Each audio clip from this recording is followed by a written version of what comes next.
Video में हम कोशिका का जो बचा हुआ भाग रिमेनिंग पार्ट है उसका हम अध्ययन करेंगे। इसमें अब जो बचे हुए भाग में हमारा है साइटोस्केलेटन, जिसको बोलते हैं कोशिका पंजर।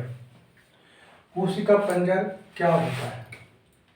कोशिका पंजर the network of filamentous proteinaceous structures, मतलब यह है जो कोशिका पंजर होता है, नेटवर्क मतलब जाल होता है, फिलामेंटस तंतु में जो प्रोटीन होती है उसकी संरचनाओं का क्या होता है? जाल।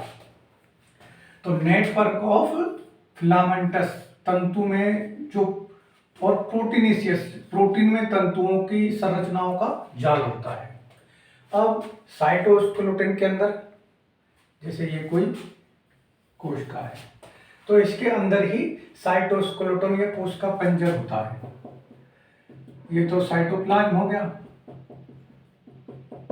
लेकिन जो फिलामेंटस प्रोटीन स्ट्रक्चर होती है, तंतु में जो प्रोटीन होती है वो इसी के अंदर होती है, प्रोटीन सेल के अंदर। तो कोशिका पंजर के अंदर क्या क्या आता है? माइक्रोफिलामेंट, सूक्ष्म तंतु, माइक्रोट्यूब्यूल्स और endoplasmic reticulum present in cytoplasm. कहां पर उपस्थित होती हैं? साइटोप्लाज्म के अंदर। तो ये कोशिका पंजर के कोशिका पंजर का भाग बनाते हैं। कौन सी? माइक्रोफिलामेंट, सूक्ष्म तंतु, माइक्रोट्यूब्यूल, ईआरएन जो कोश साइटोप्लाज्म में उपस्थित होती हैं। ये तीन चीजें। इनका काम क्या होता है? मुख्यतः जो काम होता है इनका फंक्शन, इनका जो कार्य होता है, मैकेनिकल सपोर्ट, कोशिका को मैकेनिकल यांत्रिक सहारा प्रदान करती है। कैसे प्रदान करती है यांत्रिक सहारा? साइटोस्केलेटन या साइटोस्केलेटन की उपस्थिति के कारण क्या होता है कि ये कोलैप्स नहीं हो पाती है।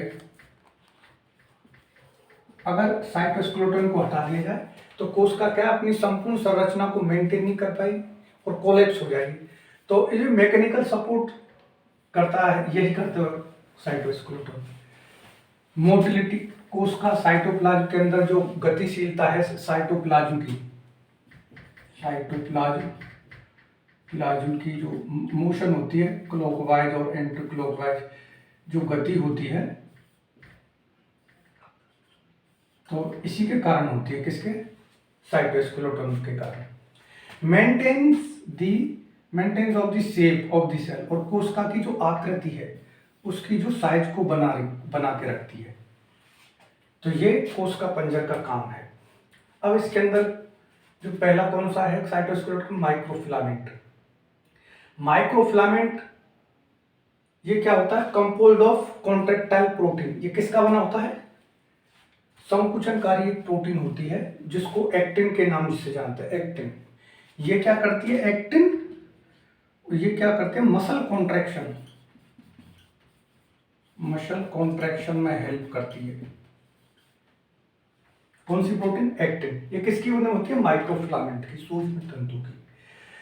माइक्रोट्यूब्यूल क्या होते हैं? माइक्रोट्यूब्यूल क्या होते हैं? कंपोज्ड ऑफ कॉन्ट्रैक्टाइल, संकुचनकारी प्रोटीन के बने होते हैं जो कॉन्टैक्ट करते रहती है। वो कौन सी होती है प्रोटीन? ट्यूबुलिन प्रोटीन होती है।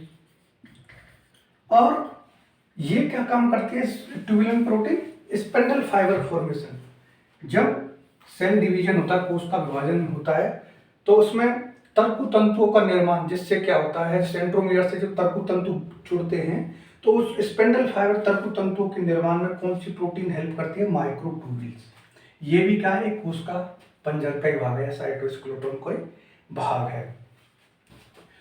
तो ये था हमारा साइटोस्केलेटन के अंदर क्या क्या होते हैं? एक तो माइक्रोफिलामेंट होते हैं, माइक्रोट्यूब्यूल्स होते हैं, एंडोप्लाज्मिक रेटिकुलम। एंडोप्लाज्मिक जो रेटिकुलम है जो अंतःप्रद्रव्य जाल का, उसका अध्ययन हमने पहले कर लिया। ईआर। तो अब जो रिमेनिंग पार्ट और कौन सा है? ये तो हो गया कोशिका पंजर के अंदर। अब है एक और आती है माइक्रोबॉडीज। माइक्रोबॉडीज कोशिका पंजर के अंदर के भाग नहीं है, ये अलग से। माइक्रोबॉडीज क्या होती हैं? ये सूक्ष्मकाय हैं, और सूक्ष्मकाय बोलते हैं इनको हिंदी में। तो ये membrane bound minute vesicle contain enzyme present plant and animal cell. Membrane bound मतलब सेल मेम्ब्रेन मतलब एकल झिल्ली से घिरी हुई छोटी छोटी वेसिकल्स होती हैं, संरचनाएं होती हैं छोटी छोटी सी, मेम्ब्रेन बाउंड। तो कंटेन इनके अंदर क्या होते हैं, एंजाइम। किसको कंटेन करती है, एंजाइम्स को। प्रेजेंट और प्लांट और एनिमल सेल, पादप और जंतु कोशिका दोनों के अंदर प्रेजेंट रहती है सूक्ष्मकार माइक्रो बॉडीज। अब कुछ पार्ट एक समरी के रूप में हम और बताते हैं कौन कौन से, जो कोशिका के अंदर कौन से कोशिकांग झिल्ली रहते हैं, कौन से कोशिकांग यूनिट मेम्ब्रेन हैं, कौन से कोशिकांग डबल मेम्ब्रेन है। तो इसका इसमें है membrane less structure, membrane less cell organ. झिल्ली रहित कोशिकांग कौन से होते हैं कोशिका के अंदर, एक तो होता है राइबोसोम जो प्रोटीन फैक्ट्री होती है, सेंट्रोसोम ये भी मेम्ब्रेन लेस होता है, मतलब झिल्ली रहित कोशिकांग होता है सेंट्रोसोम। ये कर एनिमल कोशिकाओं में, जंतु कोशिकाओं में पाया जाता है। न्यूक्लियोलस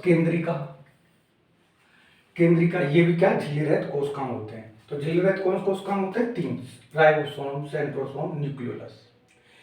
इसके अलावा सिंगल मेम्ब्रेन बाउंड स्ट्रक्चर, ऐसे कोशिकांग जिनकी एकल झिल्ली या एकल कला से घिरे हुए थे, वे कौन, उसमें कौन कौन से आते हैं, गोल्जी बॉडी है, एंडोप्लाज्मिक रेटिकुलम है, लाइसोसोम है, वैक्यूल है और माइक्रो बॉडीज। तो कौन से, Golgi body, endoplasmic reticulum, lysosome, vacuole. और इसके अंदर आती है माइक्रो बॉडी, ये भी क्या होती है, सिंगल मेम्ब्रेन बाउंड रहती है और जो एंजाइम को कंटेन करती है।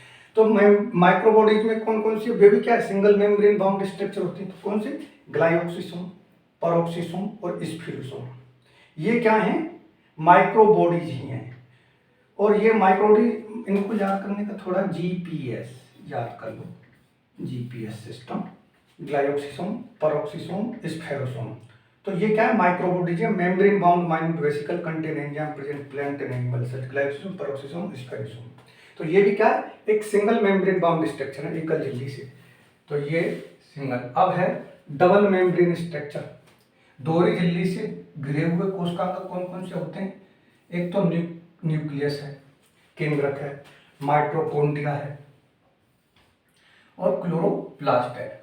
न्यूक्लियस जितनी भी जीवित कोशिकाएं सभी में पाया जाएगा।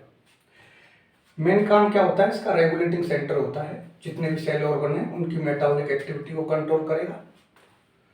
दूसरा है माइटोकॉन्ड्रिया, एटीपी करेंसी के नाम से जाना जाता है इसको, power house of the cell, क्योंकि ये एटीपी कोशिका की ऊर्जा निर्माण इकाई या energy currency of cell ATP का निर्माण करता है। कहाँ होता है, माइटोकॉन्ड्रिया के।